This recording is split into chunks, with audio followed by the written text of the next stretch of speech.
अस्सलाम वालेकुम, मैं एडवोकेट मोहम्मद दाऊद। आज आप लोगों के साथ बहुत अच्छा टॉपिक डिस्कस करना है। ये वो टॉपिक है जो प्रॉपर्टी से कंसर्न जितने भी लोग हैं, चाहे रियल एस्टेट के जितने भी कंसर्न लोग हैं, उसमें चाहे सोसाइटीज़ हों, उसमें चाहे ऑर्गेनाइजेशंस हों, उसमें बिल्डर्स हों, उसमें डेवलपर्स हों, उसमें फुल फ्लेज मल्टीनेशनल कंपनीज़ हों जो रियल एस्टेट को कर रही हैं।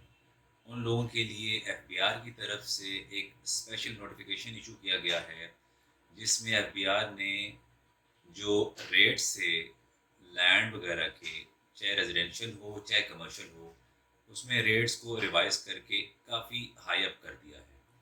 उसमें इलाके वाइज चलें, आपको एक बात और क्लेरिफाई कर दूँ, वो ये इन्होंने लाहौर के साथ साथ उससे कंसर्न जितनी भी बिग सिटीज़ हैं पाकिस्तान के, जिस तरह कि कराची है, फैसलाबाद है, पिंडी है, सक्खर है, क्वेटा है, पेशावर हैं, जितने मेजर सिटीज़ हैं, इनमें प्रॉपर्टी के रेट्स को जो एफबीआर के मुताबिक पहले चल रहे थे, उसमें काफ़ी राइज़ कर दिया है। मैं आज आप लोगों के साथ थोड़ा-सा कंपैरिज़न भी शेयर करना चाहता हूँ,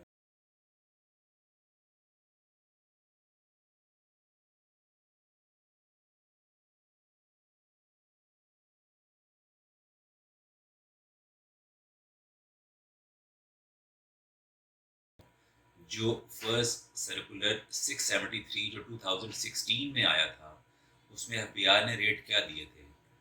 उसके बाद एक नोटिफिकेशन 121 आया था 2019 में, उसमें एफबीआर ने क्या रेट दिए थे। इसके बाद अब जो 1 दिसंबर 2021 को आया है, 1554 54 नोटिफिकेशन आया है, जिसमें एफबीआर ने रेट्स को अच्छा खासा हाई अप कर दिया है। इससे रियल एस्टेट सेक्टर में काफ़ी हलचल मची हुई है। से इसका जो नेगेटिव इम्पैक्ट है, वो 3-4 चीज़ें बहुत बहुत अफेक्ट करेंगी। फर्स्टली आपको बताऊं, जो इसकी सेल परचेज़ है वो तो अफेक्ट हो ही रही है। उसके साथ साथ और बातें हैं। आप देखिएगा, कंटोनमेंट की और कॉरपोरेशन की फीसेस भी इंक्रीज़ हो जाएंगी। इसके साथ साथ और जो चीज़ें आती हैं, आपको पता है, जब हम लोग पुराने घर को या पुरानी जगह को बेचने के लिए जाते हैं, तो उसमें मलबे की प्राइस भी साथ डाली जाती है और अल्टीमेटली उस पर भी इफेक्ट आएगा, वो भी रेट इंक्रीज़ हो जाएंगे। अगर हम लोग कंटोनमेंट के हवाले से बात करते हैं, तो कंटोनमेंट में एक वाहिद टैक्स है जिसको टीआईपी के नाम से जाना जाता है। टीआईपी का रेट भी इंक्रीज़ होगा। और इसके बाद एक चीज़ मैं आपको बताऊं, इसका एक और इफ़ेक्ट जो आना है, यहाँ पे पाकिस्तान में जितनी भी अथॉरिटीज़ हैं जो प्रॉपर्टी से कंसर्न्ड हैं, उन्होंने अपनी अपनी लेजिस्लेशन भी कर लेनी है। अब लाजमी सी बात है, जब रेट इंक्रीज़ होते हैं तो नए रेट्स के मुताबिक हर एक की अपनी ट्रांसफ़र फीसेस, उसके अलावा रजिस्ट्री की फीसेस, हर चीज़ बढ़ जानी है। इसके बाद एक चीज़ मैं आप लोगों के साथ और शेयर करूँ, वो बहुत ज़रूरी है।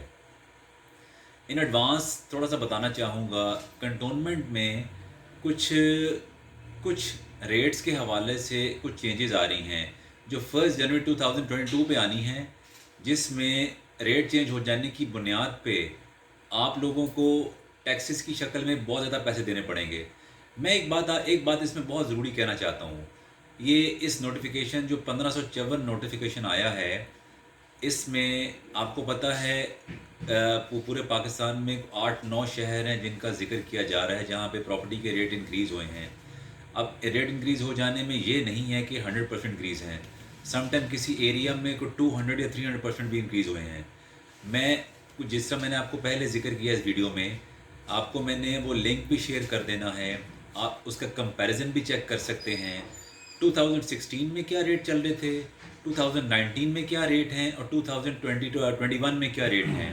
रेट को अच्छा खासा जंप लग गया है, काफ़ी नेगेटिव इम्पैक्ट की शक्ल में। उसमें लाजमी सी बात है, जब सेल परचेज़ कम हो गई, इससे कंसर्न जितने भी लोग कारोबार करने वाले हैं, उनका उनका रोज़गार भी बंद हो जाएगा। क्योंकि आप एक चीज़ का अंदाज़ा लगाइए, जब जो बंदा अपना प्रॉपर्टी से रियल एस्टेट से जो भी काम करने वाला भाई है, अब वो डेली बेसिस पे अपनी कमीशन वाला काम भी नहीं करता, वो जाके कोई रजिस्ट्री का काम नहीं करवाता, वो जाके कोई ट्रांसफ़र का काम नहीं करवाता, तो अल्टीमेटली उसका अफेक्ट उसके पर्सनल मामलात पे भी आ जाएगा। ये बताने का मकसद ये है, इस नोटिफ़िकेशन को मैं मेरी अपनी एज़ एन एडवोकेट एक सजेशन ये भी है, इस पे गवर्नमेंट को चाहिए कि थोड़ी नज़रसानी करें। इस नोटिफ़िकेशन को मेरे ख़्याल में इसको बैक हो जाना चाहिए।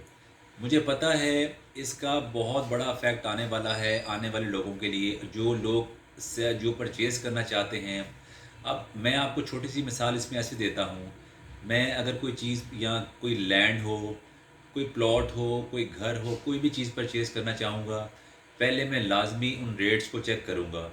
जो अभी इम्प्लीकेशन हो जाती है, तो हमें जो रजिस्ट्रेशन के टाइम पे जो चार्जेज़ पड़ने हैं, मैं एक बात आपसे और कहना चाहूँगा, जैसे कि जितनी अथॉरिटीज़ हैं जो ट्रांसफ़र्स और रजिस्ट्रियों का काम करती हैं, इनके रेट्स बढ़ जाने की वजह से जो टैक्सेस की शक्ल में, जो पेपर की शक्ल में, जो स्टैम्प पेपर्स की शक्ल में, जो ड्यूटीज़ की शक्ल में, कॉर्पोरेशन की फ़ीसों की शक्ल में, टीआईपी टैक्सेस की शक्ल में जो मामलात भी हैं, इंक्रीज़ होंगे।